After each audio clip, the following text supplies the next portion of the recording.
big question that comes up is, do we want to store it as like, let's say, he, him, his, as like one entry, or store them individually so that like he is one field, him is another.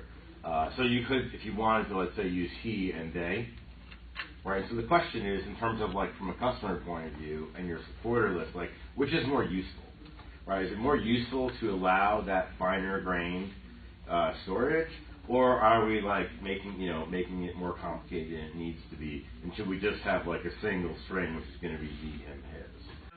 Yeah, I think that's it. So we talked about how gender pronouns get input and how they get saved.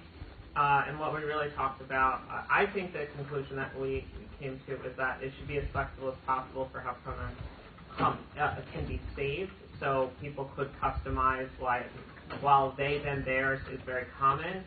So, and the here, here's is common, so is these, them, theirs. Like there's, so having that flexibility with each type of pronoun, I think is important, but from an input, you could have a drop down with limited options and then maybe like an other or fill in the blank.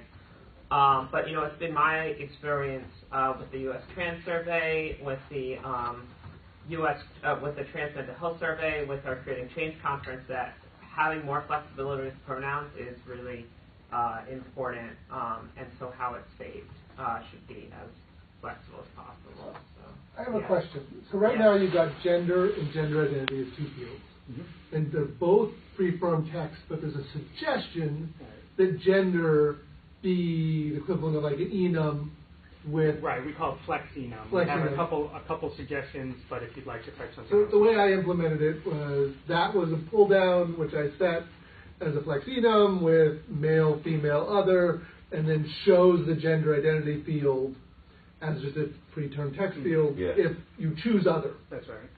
So that is that just consistent with sort of what you guys came up with this conversation? Yeah, I mean, the concept of flexi-num is something we kind of invented ourselves for that kind of situation. Like I was just saying, same thing with like party identification. Like, I mean, realistically, there could be a host of parties, right? But like, it's nonsensical if you're writing people who are Democrats, right? Like to write Democrat for some and Democratic for others, Democratic Party, right? Like, if you're good for things like that, let's have a known spelling. Yeah. So that's where the flexi-num is, but we allow others. But I think this was about gender pronouns. So if you're making an app that says, like, Jason invited you to his event, right? I could identify as male, but I could use different pronouns. So this would be a new field that we would be adding about a person's preferred pronouns. Yeah. And how do we structure that?